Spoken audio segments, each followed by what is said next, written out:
Hey guys, how's it going? Rich here with a video on how to replace your battery in your Mazda 3 2006. So, quick couple tips before we even get started. If you're replacing your battery, one of the things you're going to want to do is come over to your stereo system, and whether you have an aftermarket or stock deck, just make sure you record the settings. As you can see, these are all my graphic equalizers because these will be wiped out when you disconnect your battery. Another thing that you might want to think about doing is you can get attachments that slip into your cigarette lighter right here, and it'll have a 9-volt battery. And what it'll do is it'll keep your computer settings. You can do that if you want. Tell you the truth though, it's with most cars like the Mazda 3, after say 100, 200 kilometers, it's going to regain all its information. So, after you've done this, some tips about the battery that you just picked up. If you just buy a battery like I did here, one thing you're going to want to do is top it up. Even if it's brand new, if you have a battery charger, I would suggest you do that, just because they've been sitting on the shelf. You don't know how long they've been sitting there, and it's always good to make sure it's completely charged. The second thing you're going to want to do is, of course, on each post, put a little bit of dielectric grease. It makes for better contact and keeps them from corroding.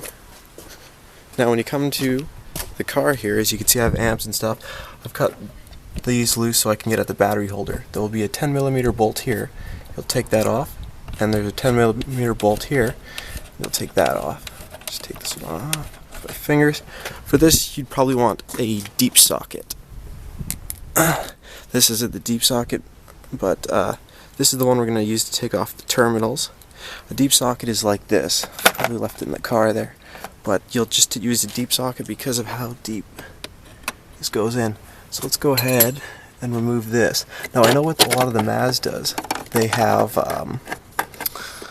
a certain shroud over there. The problem is I don't have it, so I can't really show you how to take it off. If you do enough search on YouTube, I'm sure if you look up on how to take the battery cover off, you'll find a video on how to do that.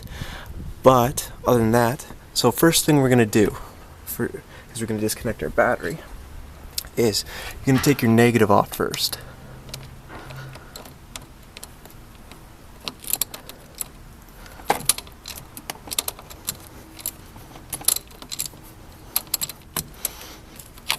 After you've taken your negative off, you're going to tuck it in here. After you've taken your negative off, you're going to go to your positive, and next is your positive. Do the same thing, tuck your positive in there, and then lift your battery in. After you've lifted it in, just do this entire process in reverse. After you're done, put your settings back into your car stereo, and also make sure that you dielectric grease the terminals on each of them so that way they don't corrode. Alright, hope this video helped you out. Have a good one.